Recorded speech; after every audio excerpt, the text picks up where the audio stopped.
Bonjour, alors dans cette vidéo on va s'intéresser à l'inversion de matrices réelles. Alors tout d'abord, ce qu'il faut savoir concernant l'inversion d'une matrice, c'est que si on considère une matrice grand A qui appartient à l'ensemble des matrices carrées de taille n, ce que je représente par cet ensemble, donc M en cursive indice n de R, donc c'est pour dire que la matrice est à coefficient réel et qu'elle est de taille n par n, et bien, si le déterminant de la matrice est non nul, alors il existe une matrice inverse de A, notée A-1. Alors qu'est-ce que ça veut dire? Ça veut dire que si je fais le produit de la matrice A exposant -1 par A, et bien c'est égal. Alors déjà il faut savoir que ce produit est commutatif, hein, donc ça veut dire que ça donne le même résultat que si je fais le produit de la matrice A par la matrice A-1, et ça me donne l'identité matricielle de taille n. Donc je rappelle juste ce qu'est l'identité matricielle de taille n, notée I indice n. Alors pardon, je vous ai mis de R, mais c'est pas de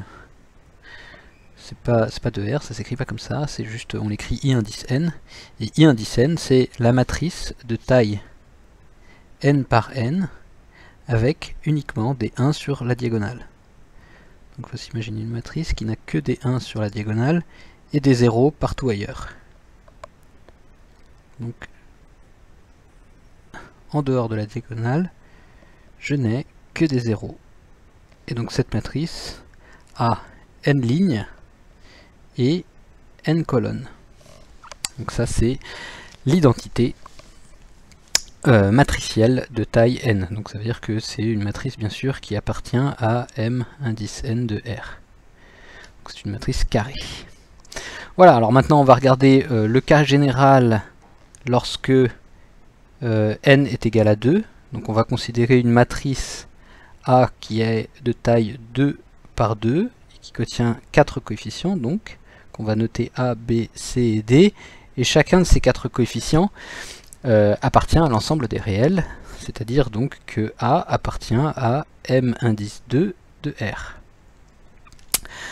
Donc la formule générale pour inverser cette matrice, donc comme d'ailleurs dans le cas de dimension n, en fait la matrice A de dimension n, son inverse peut s'obtenir tout simplement en prenant 1 sur le déterminant de A fois la transposée de la comatrice de A. Donc C indice A, c'est ce qu'on va appeler la comatrice de A. Donc cette matrice là, c'est la comatrice de A. Et le petit t en exposant ici signifie qu'on prend la transposée de A. C'est l'opérateur de transposition. Transposée de C indice A. Donc voilà, ça c'est la formule générale qui fonctionne également lorsqu'on considère une matrice de dimension n. Et maintenant on va l'appliquer au cas n égale à 2 et on va utiliser cette formule pour calculer dans le cas le plus général l'inverse de la matrice A. Donc on applique la formule à A indice moins 1 c'est 1 sur le déterminant de A fois la transposée de la comatrice de A. Donc on doit commencer par calculer le déterminant de A. Alors pour rappel, le déterminant de A il se calcule en faisant un produit en gamma pour une matrice de taille de 2 où on compte, donc on va multiplier A par D et on va le compter positivement, et on va multiplier B par C en le comptant négativement. Donc on compte positivement en descendant sur le gamma et on compte, on met un moins devant le produit montant sur le gamma. Donc ça veut dire que dans le cas de cette matrice là, le déterminant de A il est juste égal à A fois D, donc A fois D, moins B fois C, moins C fois B. Voilà. Maintenant, il faut calculer la comatrice de A. Donc, pour rappel, la comatrice de A, voilà la façon dont on la calcule. Donc, elle va avoir 4 coefficients. Donc, je vais juste réécrire la matrice A à côté. Donc, il y a A, B, C et D. On commence par faire un damier de plus et de moins, en commençant par plus pour le premier coefficient, donc celui qui est sur la première ligne et la première colonne, il y a un plus. Et donc tous les coefficients qui lui sont adjacents, eux, vont du coup avoir un moins. D'accord? Donc on va avoir un moins à cette position-là, un moins à cette position-là, parce qu'ils sont adjacents au premier coefficient. Et le dernier coefficient, du coup, celui qui est adjacent à des moins, va forcément avoir un plus. Donc maintenant, je vais pouvoir calculer le premier coefficient de la comatrice de A. Donc pour calculer le premier coefficient de la matrice de A, donc le coefficient qui se trouve ici, eh bien, je me reporte à la matrice A et je barre la ligne correspondant au numéro de la ligne du coefficient que je suis en train d'essayer de déterminer. Donc là, en l'occurrence, c'est la première ligne. Donc je vais barrer la première ligne. Ensuite, je vais barrer la colonne sur laquelle se trouve ce coefficient. Donc il est sur la première colonne. Et donc je barre la colonne. Et je calcule le déterminant de la matrice résultante, de la matrice qui reste. Celle qui contient tous les coefficients qui n'ont pas été barrés.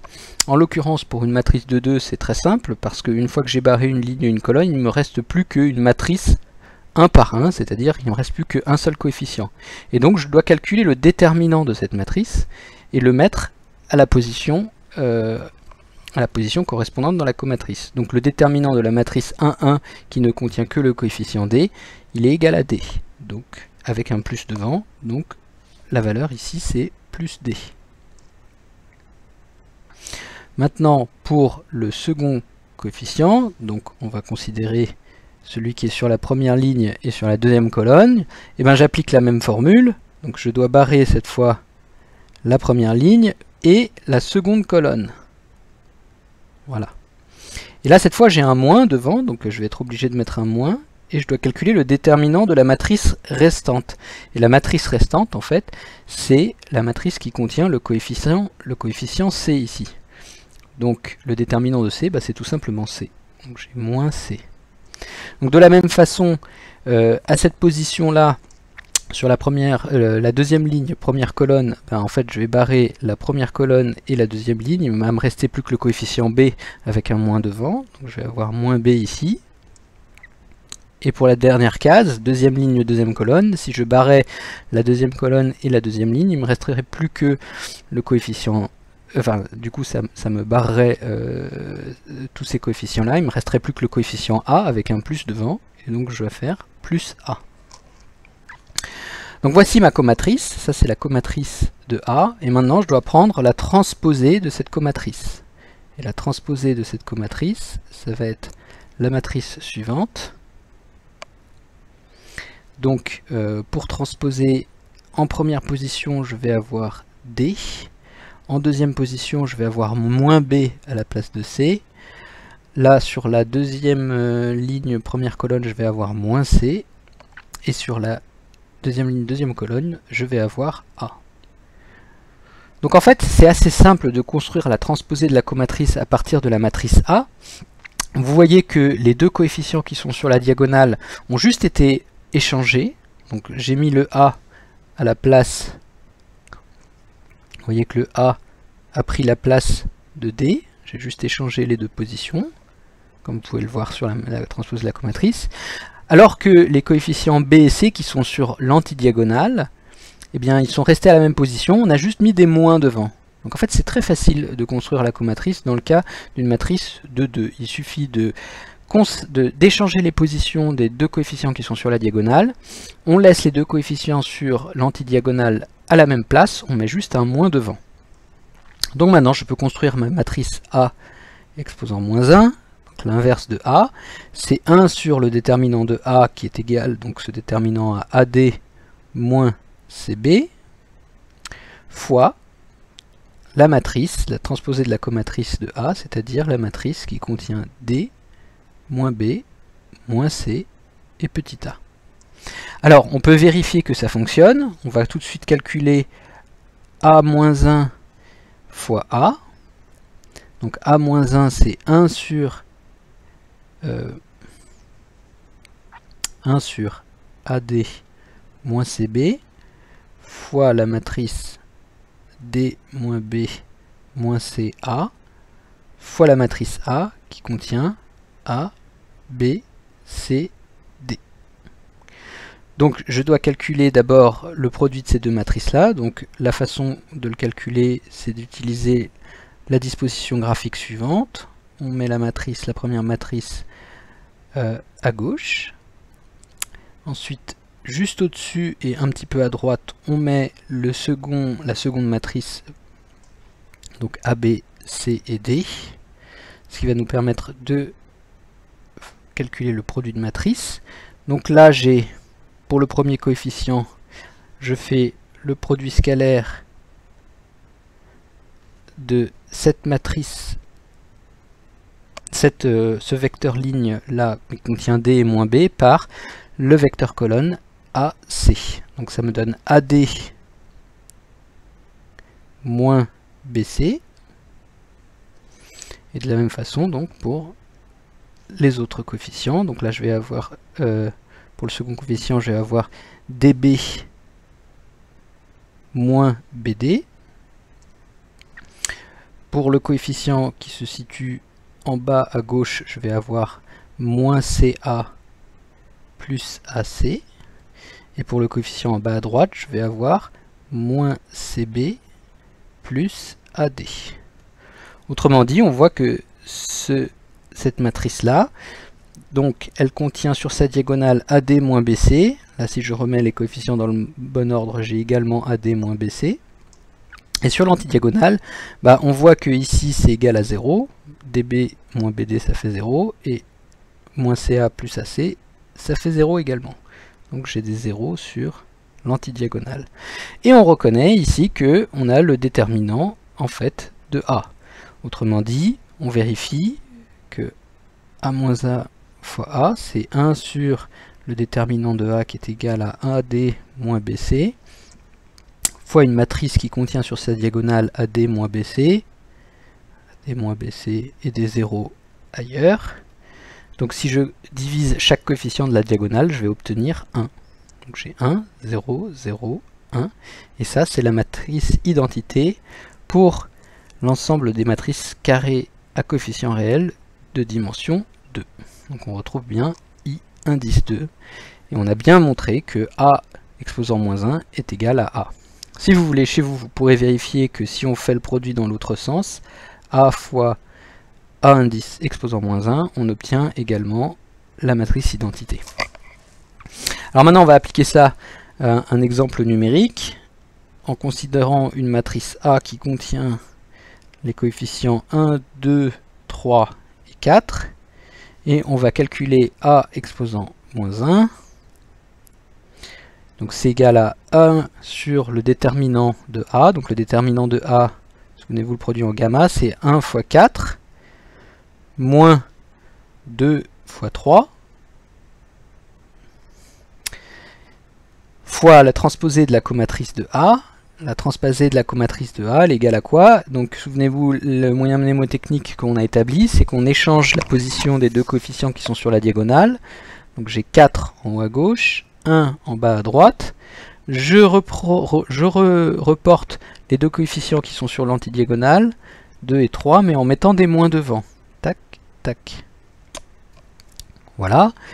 Autrement dit, ça va me donner quoi? 1 sur 4 moins 6, c'est-à-dire moins 1 demi, 2, 4, moins 2, moins 3, 1. Alors on peut vérifier maintenant en faisant le produit A exposant moins 1 fois A. Donc c'est égal à moins 1 demi fois 4 moins 2 moins 3, 1. Qu'on multiplie par A. Donc A qui contenait les coefficients 1, 2, 3 et 4. Et donc on obtient comme résultat 4 fois 1 c'est 4, moins 2 fois 3 c'est 6. En haut à droite, on obtient 4 fois 2, c'est 8. Moins 2 fois 4, c'est 8. Donc ça va bien faire 0. En bas à gauche, on obtient moins 3 fois 1, c'est moins 3. Plus 3, ça va nous donner 0. Et en bas à droite, on obtient moins 3 fois 2, c'est-à-dire moins 6. Plus 1 fois 4, c'est-à-dire 4. Et donc le résultat, c'est, on reprend le coefficient qui était devant, qui était égal à moins 1,5, donc ça me fait moins 1,5, fois la matrice. 4 moins 6, ça me fait moins 2, 8 moins 8, 0, moins 3 plus 3, 0, et moins 6 plus 4, ça me fait moins 2 aussi. Donc moins 2 sur la diagonale divisé par moins 2, et j'obtiens bien une matrice diagonale, avec des 1 sur la diagonale, c'est-à-dire c'est l'identité pour les matrices carrées de dimension 2. Et on a bien inversé la matrice A qui contenait les coefficients 1, 2, 3, 4. Voilà, c'est tout pour cette vidéo.